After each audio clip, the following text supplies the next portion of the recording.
Hey, and welcome to another episode of the Geek 2.0 podcast. And on this episode, we're going to be altering your brain waves and going deep into your brain for a AR, VR centric episode. Strap in, folks.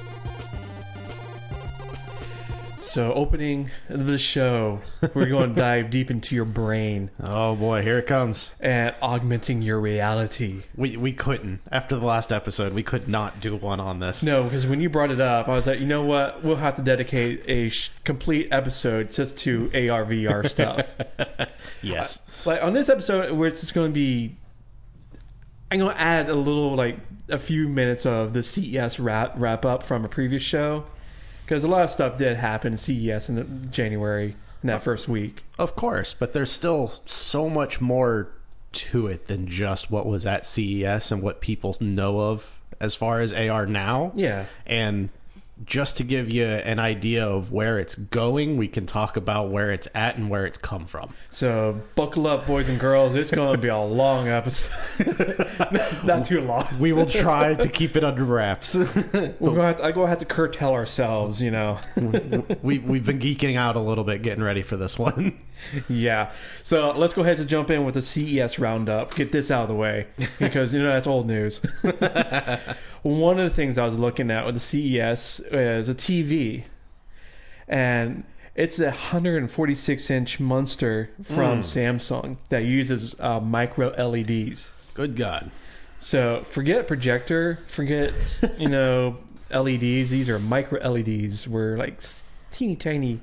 So I haven't seen this. Is the TV itself flexible by any chance? Otherwise, how big is this TV? It is huge. Yeah. I'm looking at on the Ars Technica website. They have a picture of their Samsung booth at CES, and they call it the wall because it basically is a wall. So this is going to be more like corporate monster houses. Unless you got the money to buy it, yeah. Well, I mean, give it a few years, the thing's going to be $50 at Walmart on Black Friday. No, that's I want to say 2030 before it gets happened. Okay. But what it actually is, it's a modular system. It's a module-based different small panels that you can be put together to make up the wall. So you can have it like an 80-inch, or you can have it look like a rectangle, or go around a door. So it's kind of like taking a bezel-less monitor and building a big video wall. Yeah, but crank it up to 11. Yeah, this is more clean. Yeah, it's more clean. Okay. That's just one of the things. It's going to be 4K and everything. Oh, of course. Everything's going 4K, 8K, 10K, 12K. Yeah, just keep going. XK. Now, another thing is, speaking of displays, is a NVIDIA announcing a 65-inch 4K gaming display. Jesus. That's, your monitors that you have. I have 224s here. Now you're looking at a 65-inch monitor for your gaming computer. Just because you don't need, it's not big enough, right? It's too much. Honestly, that is just too much. I guess it may depend on the game that you're going for, but... Well, if you're playing PUBG. But a lot of... We'll go first-person shooters. A lot of people that I know that play first-person shooters hardcore prefer smaller. Yeah. Like high definition, sure, but smaller. Well, I'm thinking because I don't think you'll be playing Tekken on Street Fighter on this. I mean, you could. Yeah. No, I mean, but you'd be hurting your neck because you'd be looking back. Now something like Skyrim, Fallout, something like that, where it's kind of an immersive RPG style. Yeah, sure, I could see a big monitor, but even then, still. How about EVE Online? Oh, good God! Spreadsheet in space. EverQuest, maybe. Wow. Any MMO.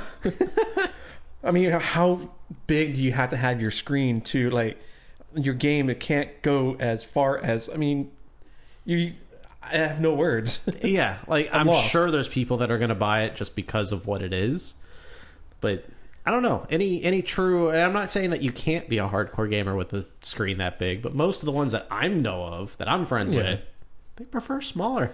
Yeah, I mean, my setup here, it's fine. Yeah. I mean, I'm still going back and forth, but it's for me, it's fine. Yeah. Now, another thing that happened at CES is an announcement from AMD releasing new prices for their Ryzen chips, their CPUs. Is actually lower price. Lower's always better. Yeah, like for the Ryzen 7 1800X. Their old price was $499. Now, the new price for the e-tailers is going to be $349. So that's a huge bump because what they want to do is be competitive against Intel, and they have their new APU chips are coming out in the first quarter, I think it is. Their new, not the new Ryzen 2, but the new APU Ryzen chips. So these chips be a good time to buy because right now GPUs are, what was it, the 1080s? They gone up to almost $800 now, $700. This is why I'm a console gamer. Well, I blame Bitcoin miners for that. Looking at upgrading my system, I'm looking at what's the price? Oh, for a 1080 Ti, I think it is. It's almost $800. God. And that's what, a 2-year-old video card. That's because it is nuts. Darn Bitcoin miners, and it's. Hey, that's all right. Bitcoin's going away. What was it? Crap. Kodak or something like that's coming out with a digital currency now. Well, that's the whole thing with was it a tea company, the not Nestle, but some kind of lower or not lower but smaller tea company said, we're going to be doing Bitcoin, and their stock prices went up. But they just said that just to get their stock prices up. Well, that's nuts. They had no reason to do that. Yeah. Were you going to be Nestle coin or something? Lipton coin. Yeah, basically. So that's just some of the things that came out in CES. So you have a whole wide gamut of places that you can go to, like Ars Technica, The Verge. Mm-hmm. I'm not setting us up. We're just like. But I'm going to be putting up more articles because it drips and drabs and stuff. This is way too much at CES for a whole week of everything that happened during that week. Yeah, this podcast isn't really meant for that kind of... No, it's like I said, it's just going to be like a quick wrap-up of what happened at CES. Now, let's get into the main story. Time to geek out. I'm talking about phones. Aww. No, it's going to be AR, VR. Woo-woo. This whole back end of the episode is just going to be dedicated to augmented reality and virtual reality. Mm-hmm. This is going to be, we're going to talk about hardware, software, and mobile apps. So let's go ahead and just jump into hardware. Sure. The hardware market's blown up quite existential. I can't speak now. Anyways, I'll just skip over that. It's blown up quite a bit. Big. Yeah. I'm having a day. It's huge. Oh my God, no. But it's definitely gotten big. Some of the things that, I mean, we talked about a little bit on the last episode, and I believe, we posted something on our Facebook about the Magic Leap and their headset and their augmented reality. Yeah, the little hockey puck sized computer. That's a wearable. You would think it's a wearable computer device. Yeah, it's completely you're taking it around it with you. Yeah, it's an all-in-one system. So I mean, that was huge. And on top of that coming out, as little as it's been out for, there's already imitators trying to say, "Oh, look, we have the same kind of design," and it's not the same. Well, yeah, with any market, you don't have that. Yeah. Now, one of the big guys is you got your HTC Vive, the Oculus Rift. Yep. And it's not officially out as the Microsoft HoloLens. Yes. Now, going back with CES, the Vive has just released a new hardware. It's for the premium user because it's going to be more expensive. but it's a 74% increase in pixel density when what your eyes can see. Okay. So you have a resolution of 2880 by 1600 display. Now your old Vive was 2160 by 1200. Okay. So it's just a little bit crisper. Yeah. And the price tag is, I'm looking for it, but it has integrated with it looks almost the same as the old Vive, but it has a better display and the better sound with the headphones and stuff like that. So the only thing with the Vive that, if I remember correctly, that I'm aware of is that one you need to connect to like your computer. Well, and you have to set up modules separate of you, so that way it can be aware of your spatial recognition of where you are located. Now, another thing that they have is the Vive Pro. It's a Vive wireless adapter that it sticks onto your headset, so you don't need any kind of cable connection to your computer. It's all transmitted Bluetooth and wireless. Okay. So that's something that's going to be coming out probably this year or next, probably for a hefty price tag. Because what the Vive is, what now, 600? No, actually, I don't quite remember. I don't see a price on it, but it's probably going to be pushing maybe 1,200 when it releases. It was up there. So now with that, you look at HoloLens. It's still in like beta. Yeah, I have a feeling by the time Microsoft comes out with HoloLens, it's going to be too late. Yeah, because what I've read and heard is that the field of view is like small. Yeah. It's like take I'm trying to look at something on the desk here, an envelope, and put that at arm's length, and that's pretty much right in front of your face, almost like halfway out. That's your field of view. Yeah. But like you said... But inside that field of view, it's supposed to be really good. Yeah, well, if you look at the videos, it's kind of misleading. Because you're not going to see your monsters. You're not going to see, like, out of the corner of your eye, you won't be able to see anything. Correct. You have to be looking directly at it. But it's a concept.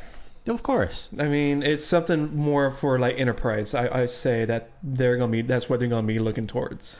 Well, I'm almost wondering if they're looking at taking it and integrating it with their gaming systems, because I know that there was talks about it a while back where it would kind of engulf your entire living room and wrap the game around the entire living room. And that was where it kind of started. Well, there was and a projector system that had projected your what you're playing around you. Yeah, I believe it was actually called HoloLens. I think that's where it started, and then it moved to the AR aspect. Was it Microsoft that did that? Or I'm trying to think. Okay, it was Microsoft, because I thought it was NVIDIA or somebody. No, there was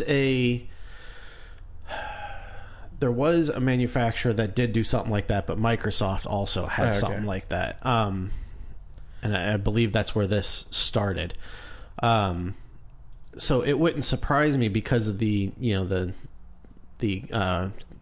cancellation and the death of the Kinect, if they will take the HoloLens, because they're already, if they're smart, they're going to look at where the market is, right, and where they're at, and realize they're not going to get there in time. They can't compete. Yeah, so they might as well alter and just shift it and put it into the gaming system and go about it that way. Yeah, as like an add-on, something like PlayStation VR. Correct. Like, you don't need PlayStation VR to actually play most of the games on it, but it's like a nice to have. Correct. It's a different experience. Yeah, and a lot of games are already going with a VR split, like your Skyrim.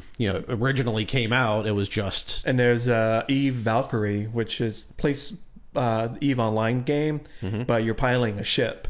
Okay. There's also Super Hot. There's all sorts of games. Yeah, all kinds. So it wouldn't surprise me if they did something along those lines, and it was either works best with Microsoft HoloLens on your Xbox. You get this. Yeah, they have the best experience. Have to. Yeah, but you don't have to. It's like, why play your game with a console and the controller when you can go full immersive? Yeah. So it's going to be something along those lines. I have a feeling is where they're going to try to push that.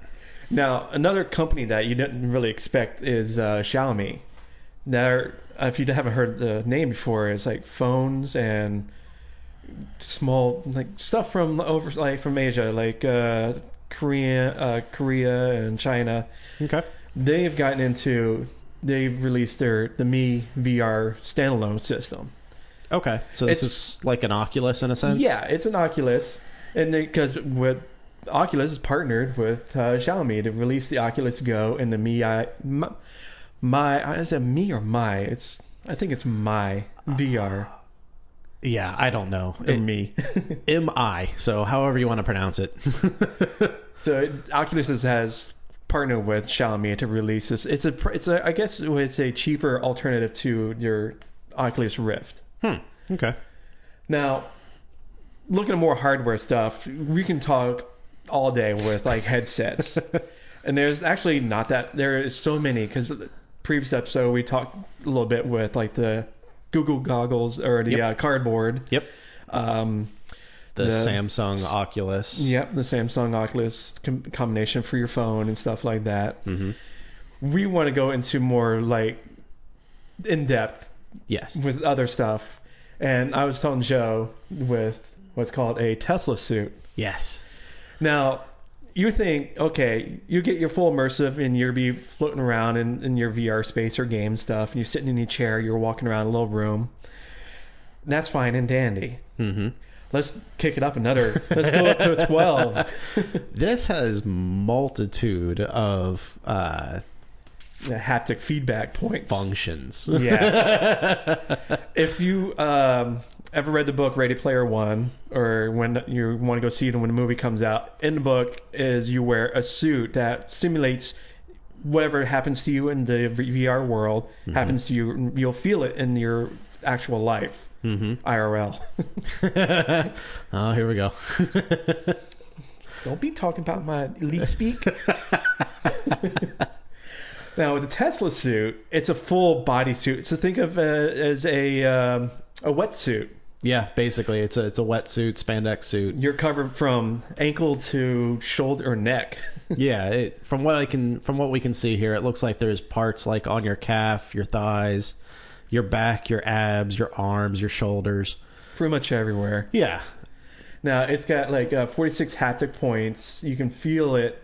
It's got real-time simulation, so if you get punched in a game, you'll feel it where you got punched. Like if you get punched in the arm, you feel it in the arm, or the chest, or wherever. Weight simulation. I'm guessing that if you're leaning on something, you'll feel it. Like if you're leaning up against a rail, you'll feel it across your stomach. Capillary system. I'm not sure exactly what that is. And you can also have user profiles. So you can have your own profile and take off the suit and give it to somebody else, and they'll have their own profile. So the only thing that I'm not sure about that is there's a lot of different body types out there in the world. Yeah. How's that going to work? Yeah, of course, with the marketing photos, it's got the pretty people, and they're very slim. Of course. It's got Derek Zoolander, basically. You know what I mean? Like it's got the male models, the female models. Yeah, they're tiny. And they're tiny. I'm thinking of my not going to fit so well in that suit. No. Well, it also has climate control system. Ooh. So you're not going to be all sweaty in there or cold. I mean, unless they want you to be. Oh, yeah, unless you want. But, again, it's very, very cool. And yeah, it definitely has a very much Ready Player One, vibe to it. But to me, I don't see that being something taking off. Like it's neat, but I don't see that being like now I want to play a video game. You know what I mean? I'll pop in the game on my system or sit down and turn on the Xbox and play my game.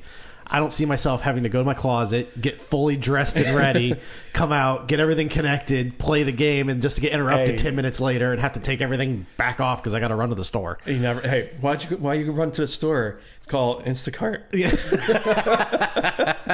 You just lift up your headset when the guy or lady comes to drop off your stuff and say, all right, just leave it here. I'll pick it up later. Yeah, again, my in that wetsuit is not going to the door in all its never glory. know. 5 years from now, we'll all be Instacarting and Uber Eats. We'll never have to leave the house again. But Just maybe. just maybe. I think they have probably come out with a one size fits all. Fits most. But it's definitely, I mean, when you mix that with some type of Oculus Rift type VR headset, it's very, very It's the cool. full immersion of what you're doing. Absolutely. It kind of, for any anime fans out there, it kind of reminds me of something along the lines of Sword Art Online, except that was just a headset. But this kind of gives it a modern day version of it.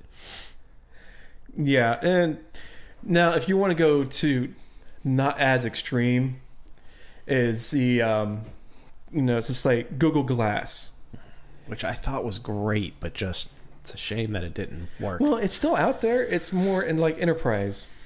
It's warehouses. You're not going to see it. The only time I saw it is at a park one day of early last year. And conventions. That's not even a kid. It was at a park. Somebody's saying that's where I see it, is at conventions. Conventions, yeah. That's it. Because you got other business people like, oh, look at me, I have Google Glass, Or just the geeks. oh yeah, or us too. But it's just one of those things where the technology it's going to be rapidly developing to going from a Tesla suit with the inclusion of an Oculus Rift or a Vive. Now, going into a little bit further, we're going to crank it up to a 13. It's a company has Movio. Okay. It's like a motion simulator apparatus, I want to say. Okay. I don't know if you remember back in the arcades, one game, Afterburner. You got in and you can picks you up, moves you around.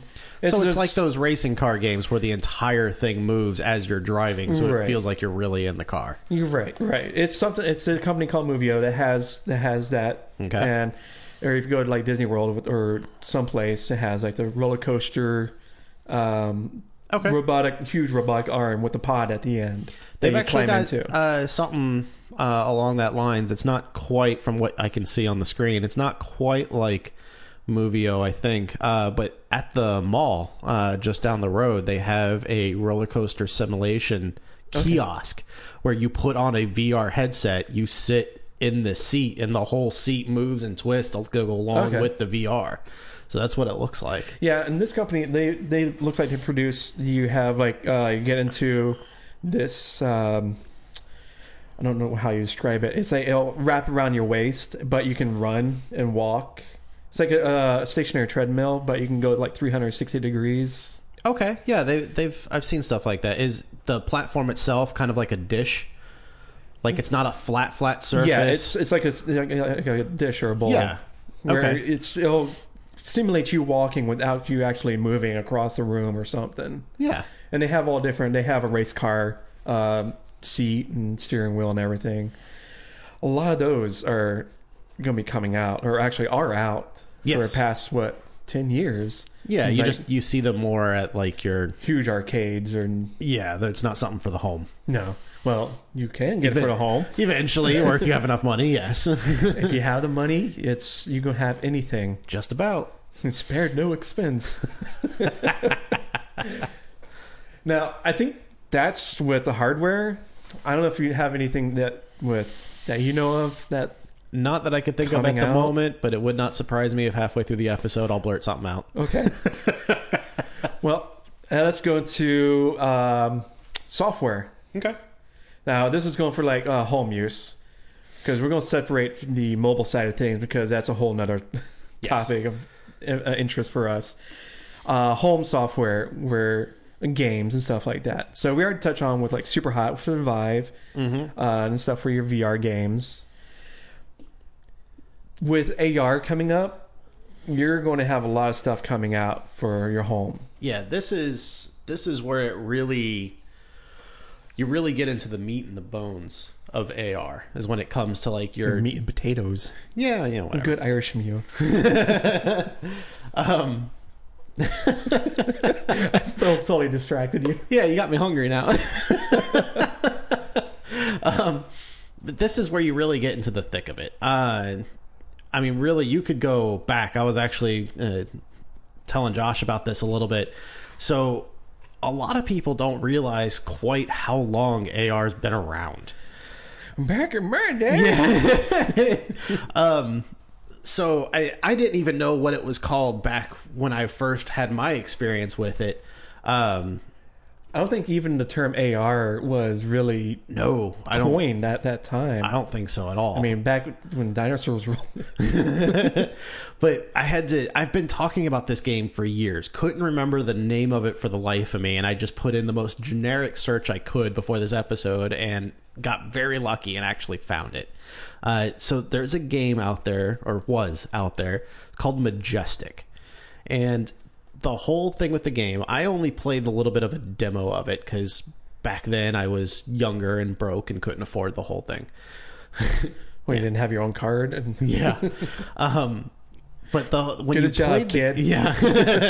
When you played the game, you actually would you would give the game your cell phone number, you could give it your email address, you could give it a fax line, your AOL Instant Messenger. Oh yeah, we're going back now. BlackBerry Messenger. Yep, you could give it all this information, and as you played through this game, it would get to a point where it's not an actual game that you think of. Like, you're not on the computer or on a console. In this case, it was on the computer, and you're not actually doing anything. Like, right. You punch all this information in, you may click through a couple of things on the screen, and then in my case, that was it. There wasn't anything to it. I went about the rest of the day, and then all of a sudden, about 10-15 minutes later, I get a phone call, and I answer it, and it started out, because this was before... I have a feeling this was before the game was actually released. It was like the demo, maybe like to a few months before actual release.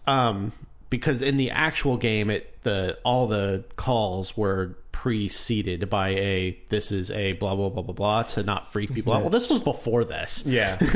So if you've ever gotten a phone call from a automated message, you can usually hear like a moment of silence and then a click and then a before the sound actually starts. Anyways, that's the start of the audio playing before the person speaks.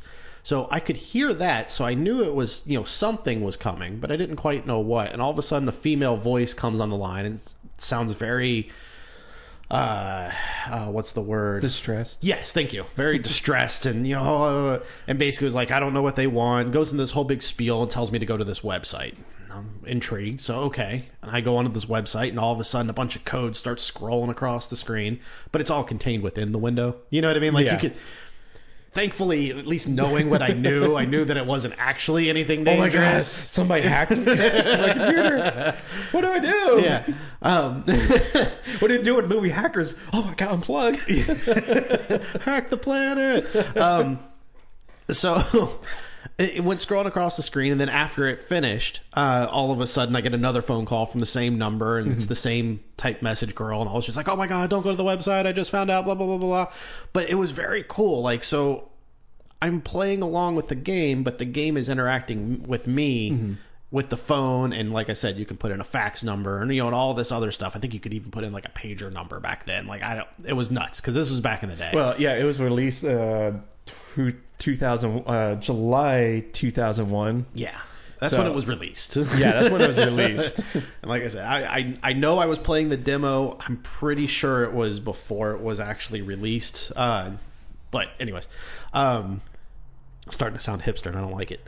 No, I played it before. It was cool. But that was my first interaction. I had no idea what it was. All I knew is that was awesome. It blew my mind. Yeah, because it brought from your game because back then you play a game and that was it. It lived on your computer or TV through Dreamcast or Super Nintendo or even a PlayStation. Correct, and games that was it. Games weren't that intense back and forth. Except for button presses, but yeah, and they definitely weren't that intense. Like, I don't think you had your big World of Warcraft, like your big MMOs, like that world just wasn't out there. So to have something set up, the technology back in to be able to handle that kind of capability was intense. Because this was pre-YouTube days. Oh yeah, absolutely. I think I have to look it up, but I think it was like YouTube was this very small. Yeah, if this stuff was out there, it was very new. Your upload speeds were abysmal. Well, I mean, you're talking AOL Instant Messenger. Like, we're going back. Yeah, back in the day. Yeah, but yeah, it's just one of the things bringing the gameplay out into the real world to bring you more involved and more immersed with it. Yeah, and I loved it. Like, I was so in love with that concept when that first came out, and I tried seeing if there were other things out there, but I didn't know what to search for. You know what I mean? Like, I had, again, the terminology wasn't there that I was aware of. So I never really came across anything like that again. And it wasn't until, and again, this is kind of going back a little bit, but it wasn't until the movie Cloverfield was coming out. And this kind of takes away from the software, kind of doesn't, but it's all one and the same. Yeah. So the thing with Cloverfield was they have, and there's a lot of things out there doing this that a lot of people don't realize, but it's an AR marketing strategy. And what Cloverfield was doing is they released a little teaser, and there was a lot of hype around Cloverfield before it came out. Right. And in the teaser, they would have just a website address listed. You'd see, coming, May, blah, blah, blah, blah, blah, and then a little website, cloverfield.com. Something simple like that. Nothing crazy. Well, a lot of people don't think anything of it. Your average person's just going to be like, okay, cool, new movie. Yeah, they're not going to go goes to the on website. with their life. It's Yeah, like, they don't track it down. No. Well, there's an entire community out there for this that they go to the website. The website, if I remember correctly, because I got really big into it when this came out because I was excited for Cloverfield before I knew what it was. Got to put that caveat in there. And on it was it was like a countdown. There wasn't anything special to it. So you'd go to the website and you're like, oh, okay. And you wouldn't think anything of it. Again, you have to dive deeper. It's Inception. You got to go levels. Go one more level. And the community, the ones that knew about it, dove into it. And I actually found out about it by going to, and this was much older, the site was very different, but now the site, it's called argin.com. And basically it's this community that's built up around alternate reality gaming. And on this, back then they had forums. I haven't been to the website since back then, but they had the forums, and everyone would be able to sit there and talk about, this game, this is going on, and what has anyone found anything on this, or what about this? Well, through that, you come to find out that if you looked into the back-end coding for the Cloverfield website, it led to some other information, stuff that stood out that had nothing to do with the website itself. And that in itself led you to other websites. And right. Those websites led you to other websites. And all of a sudden you'd find a phone number, and you call the phone number, and that phone number would have an automated message, and that message would tell you about this or that.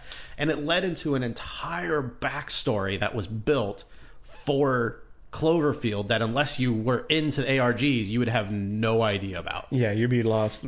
90% of the population wouldn't know, but you had that small subset of people that... Yes. I'm not going to call them... I'll call them fanatics. It's the wrong term, but fans. Yeah. Of whatever it is. They dig down deep. And I think even before Twitter, it was MySpace and Facebook was just out. I think. MySpace was declining. Facebook was inclining. It was pre... This was a while. This was over 10 years ago. So I mean, we're talking.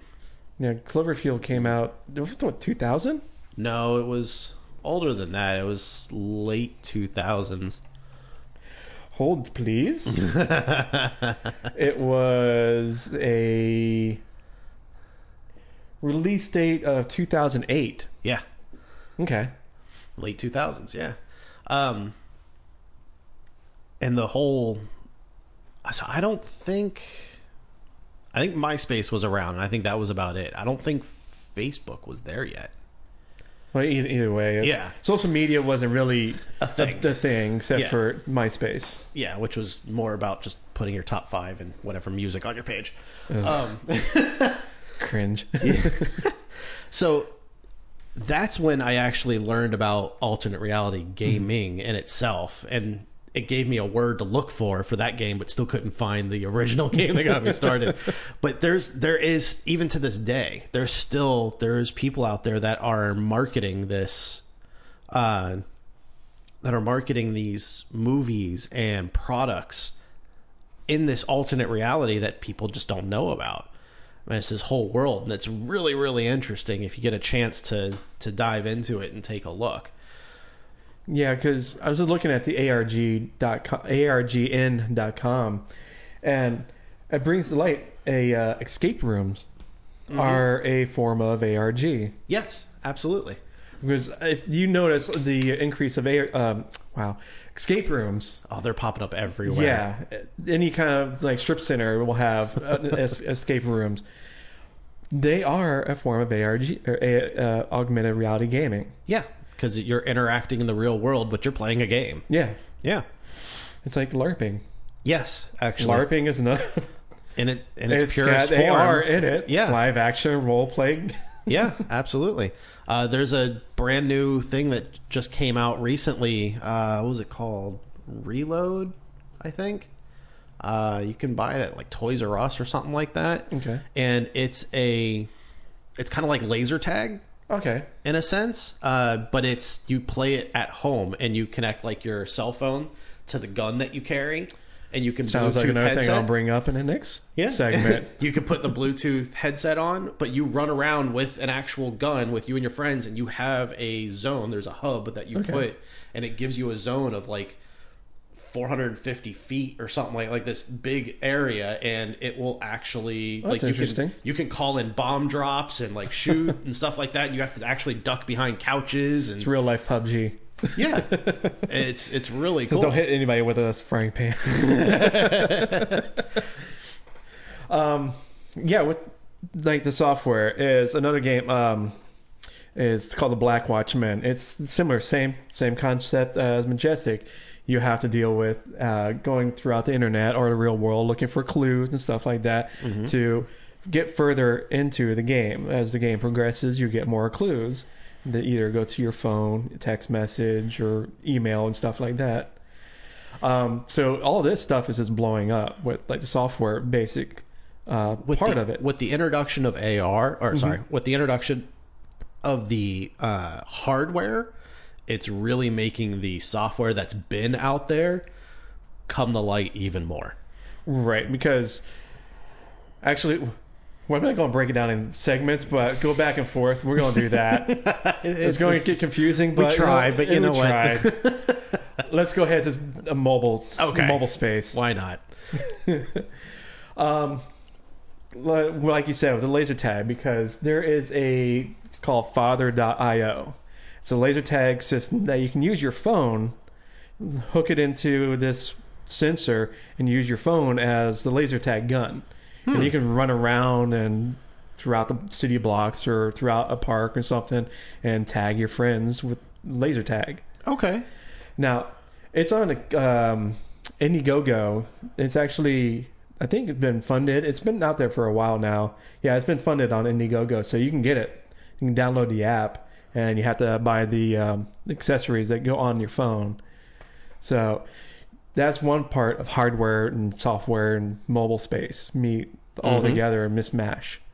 Yeah, there's also I know that there's a game for it, and I'm sure we'll talk about it in a second, but another form of alternate reality is there was a wand, like a Harry Potter wand, but it controlled your TV.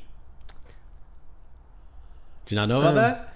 They have a universal remote, but it's a Harry Potter wand. So it's like Leviosa. You have to flick and twist and all that stuff in a certain fashion in order to turn the volume up or to turn the TV on or anything. That'd be like getting annoying though. It'd be like, where's the wand? It's on the couch cushion. All of a sudden you sit down, your TV starts changing channels. Hey, now you know how they feel. I have lost remote now, so I don't know where it is. It's in the couch. I gotta lift up the couch and find it. But yeah, speaking of a wand and hardware, is a game called Magus.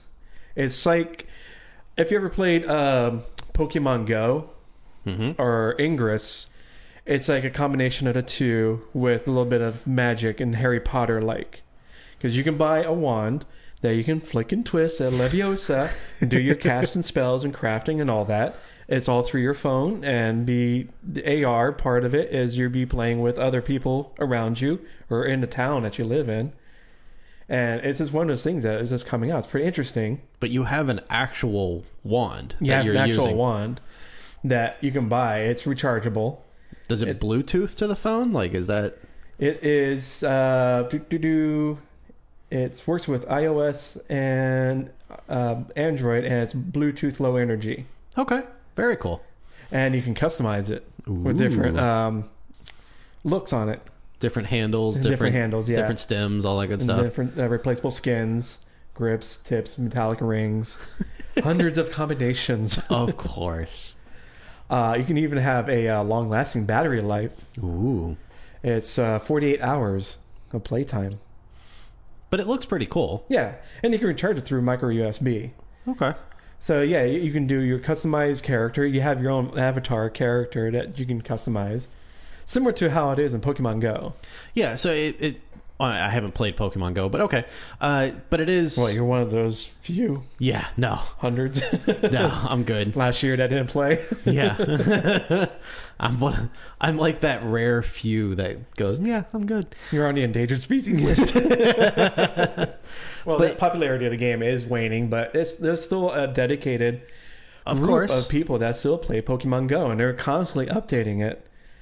And that's another thing with AR, because you can look, they just added within, I think, December, actual what your weather is, where you are.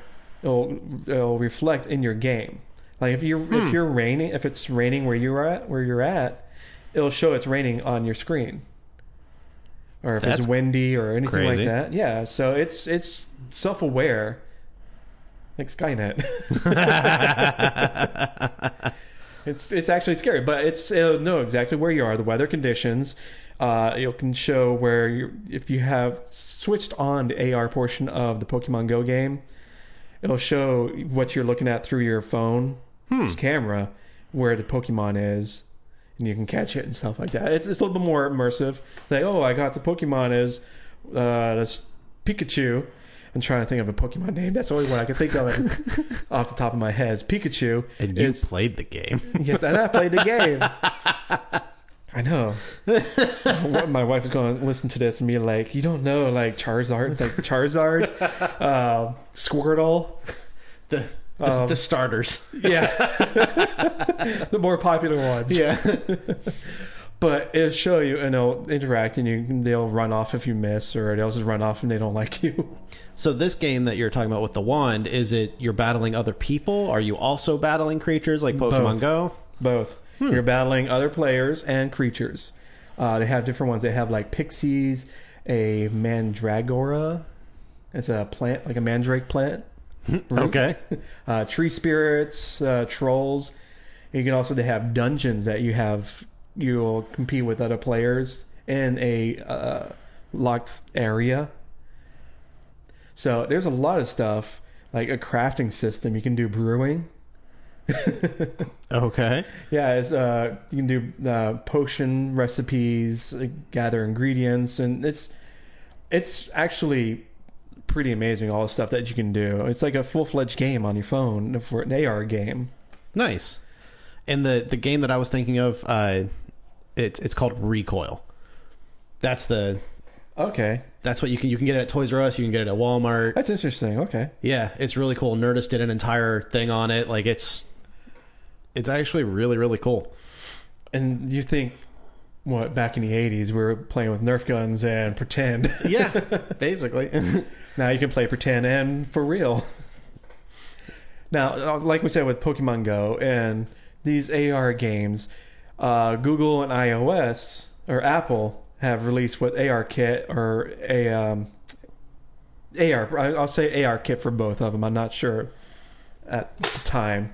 Oh, sorry. Thought you were shooting me something.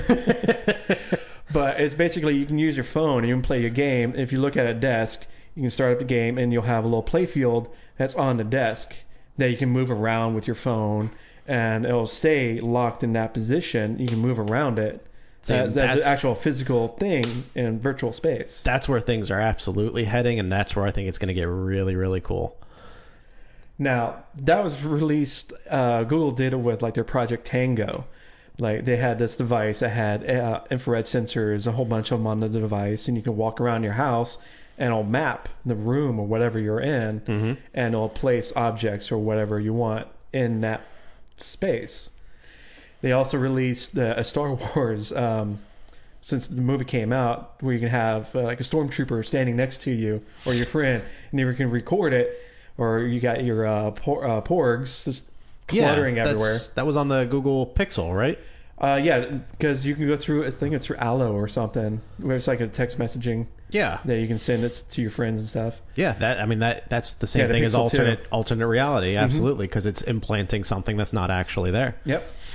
Now, one thing that hasn't gone through is in the IKEA has, where you can be in your house, you look up your IKEA app, and it can insert your sofa or bookshelf or something. You can place it how it might look in your room before you even get to the store. Because it's one thing to look at the website, oh, that looks nice. How does it going to look in my room? Yeah, how's that actually going to fit? So you can take your phone or iPad or tablet or whatever and look at it in your room, and you can move it, resize it, and stuff like that. So it's just all this new stuff coming out with AR that's going to be actually helping.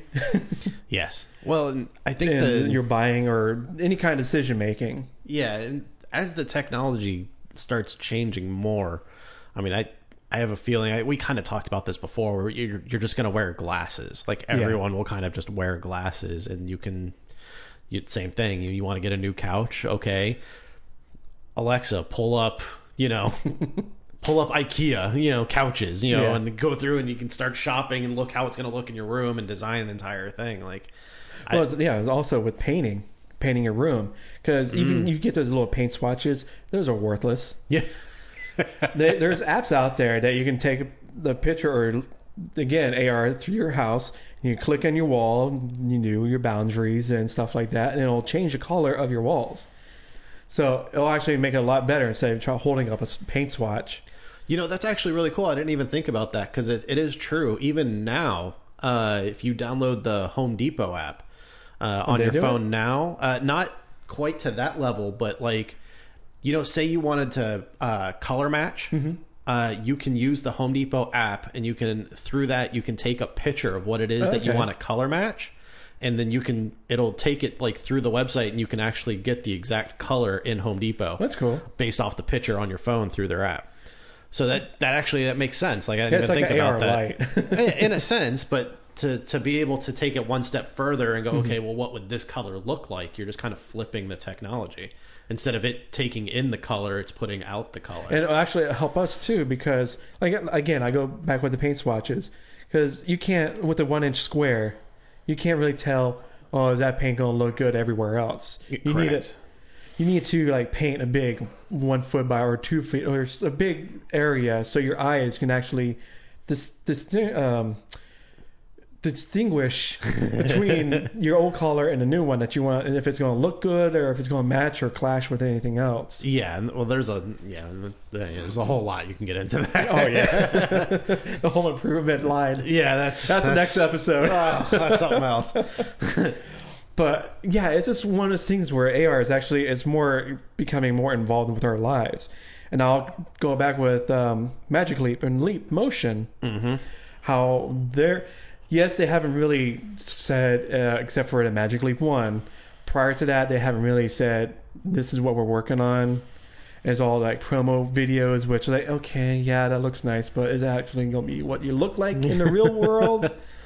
Like the one, I don't know if you've seen it, the whale jumping in the middle of a gymnasium, like a pep rally or something. Yes. It's like, is it actually going to look like that, or it's going to be like, a little one is square you're looking through? Me.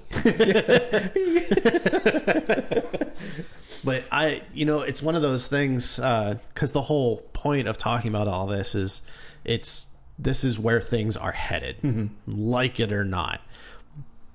But to go even further than that, we can guarantee that augmented reality is going to become a big part of everyday life in the near future. Yeah. I mean, we're talking 10, 15 years. Well, not even. Easy.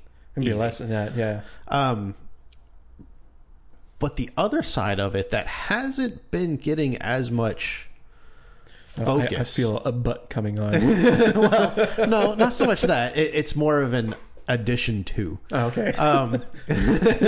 It hasn't been getting as much focus as it did in a while is robotics. Okay. There's been a lot of progression with robotics, and yes, AI, because that's where a lot of people tend to immediately grasp onto. Well, yeah, they're putting a lot of stuff in like jean jackets and Project not Tango, but Jacquard.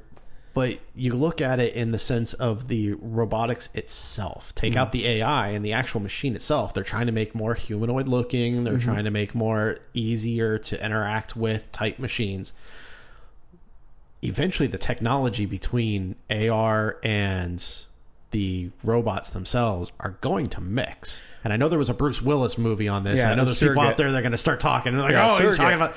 But it's not that far off if you really think about it. Well, I can actually, because NASA has a robotic robot on their arm in the ISS that's humanoid-like. It's from the waist up. It has two arms and it got your two stereoscopic cameras.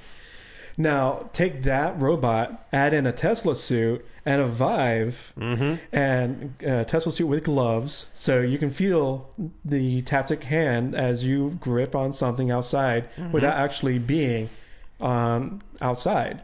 You can be in the ISS or even in Houston.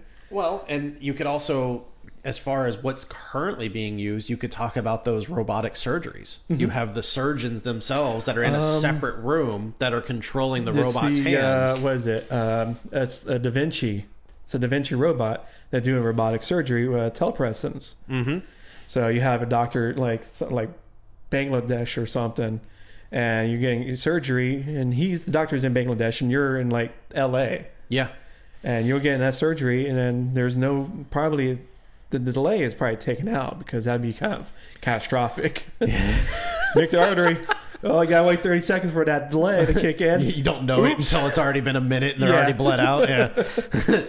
But a lot of that, in a sense, that is a form of AR in a sense, because they're not there doing it; they're using something else, and then you mix in the machines. Like, I almost wonder because, like, you were just talking about never leaving your home, having the groceries being delivered, having Amazon, having Uber Eats, So, at what point do we not leave homes anymore? Exactly. And I mean, we have robots. We already do work from home, so there's that part. And the only time you might want to go out, what's this nature that you guys keep speaking of? The outside world, fresh air. Well, you'll experience it through computer simulations. Because you'll smell. Smell of vision will come to fruition. The fourth dimension that you get when you go to like theme parks. Yeah, there you go. But imagine being there's movies based in books and stuff, dystopia, where you have two cultures. One is the connected one, and the ones that are just completely Luddite. And what would the Luddites look at? Like these roller coasters just filled with robots with arms out. Yay. And then you have like one guy in the back seat. He's like, woo, woo, woo. Yay. Ooh. But at that point, I mean, in all honesty, if it really got to that point, I don't think you would even have that one guy, because the roller coasters could probably get to a danger level that you wouldn't be able to withstand. The G's would be so high. Yeah. But we're going for like the classic roller coasters, but punching up Kingda Ka to like insane levels. They start having actual jumps in roller coasters. Oh wow. It's like, well, that one didn't make it. Oh well. Yeah. Those are replacing robots, but we got like thousands more in a warehouse. Exactly. But yeah, it's one of those things. It's like a future scope of where things are going to go. Mm-hmm. I mean, we can joke all we want about, but it's moving into that direction. Absolutely. So I mean, like that was kind of the whole point of what we were talking about. That us two simple people here are talking about. We know that it's gone back since at least 2001, if not before that, because obviously the people that made the Majestic game had to have some inkling or had some epiphany moment or experience something to be like, oh, let's make a game out of this. Yeah, it's that one guy in that boardroom like, hey, what if we do this? Yeah, so instead of break it out from the mold, thinking outside the box. Yeah, so it's had to have gone back for a while. Who knows what else has been out there that we didn't get a chance to experience? So we're still that's in development that we don't know about or no one knows about except for those people working on it. Absolutely, and there's still so much more that we haven't even touched on in this episode that's out there right now. Like I know there's actual places. I think there's one out in Texas where it's a building that they have that's all AR actual gaming, kind of like you'd go somewhere to go play laser tag. Well, in this case, you're strapping on like an Oculus headset, but they've actually got the room built for the game that you're playing. So as you're going through the hallway in the video game, you're literally walking through the hallway in the building, but you walk up to a wall. You take off the headset, the wall's just a gray wall. Yeah. There's nothing there. You put the headset on, and you can see all the metal and the designs, and you'll see a keypad, and you can push the keypad, and something happens, and they have fans, and not flamethrowers, but heat sources. So why not? Well, but like it'll throw a fire, so you'll feel the heat. If there's a place that has a fire pit or something like that, like. So you feel like you're actually in the game, you're playing AR, but you're in a building that is designed specifically for this. And that's another thing is where virtual reality can bring back arcades. Yeah. Like how they were back in the 60s, 70s, 80s. You know, you got these places you go to, you pay, $30-$50 for so many minutes or an hour or whatnot. And you don your VR and you have your whole experience in an arcade. And is that going to be? I think that's going to be coming back. Interesting, because I talked about last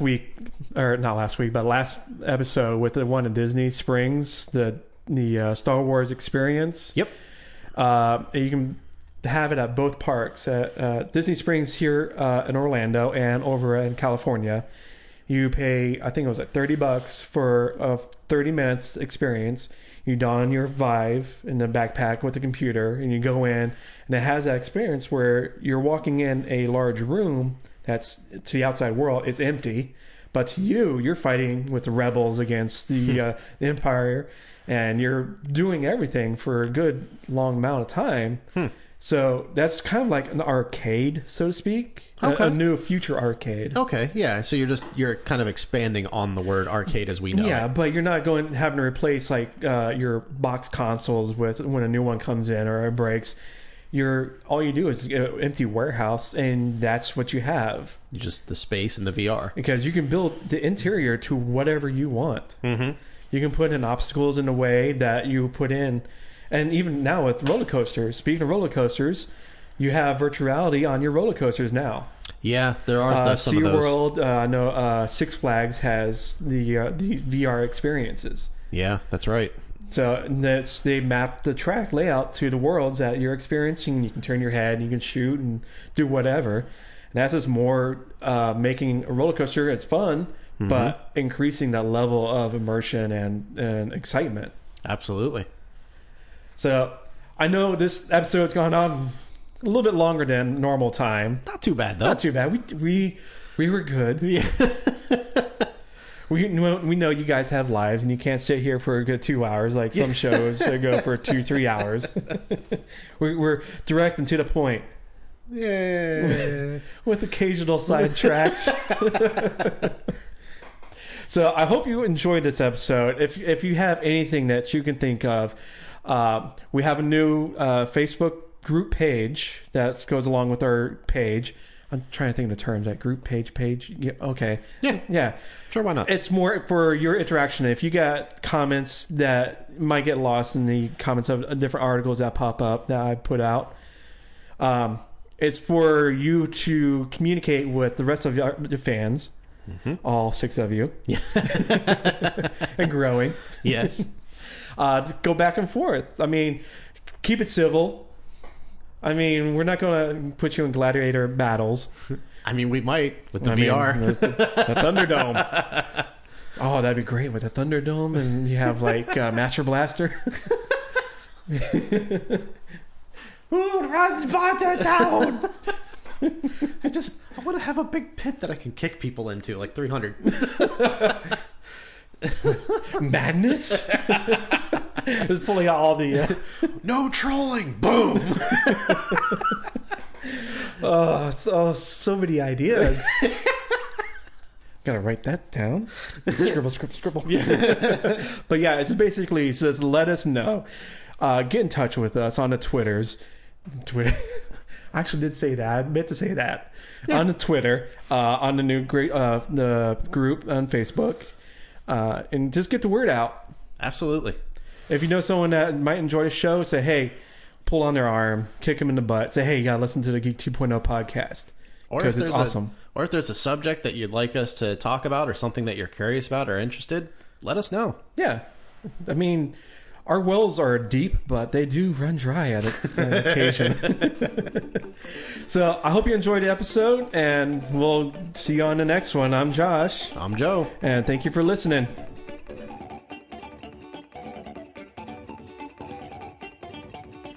Thanks for listening to this episode of Geek 2.0 podcast.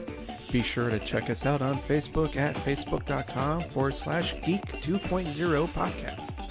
Also, be sure to follow us on Twitter at Geek20 podcast. Don't forget to visit our website at geek20podcast.com for older episodes, news, and much more. And make sure to subscribe to our podcast through your favorite podcatcher player of choice. The Geek 2.0 podcast is part of the Collective Network.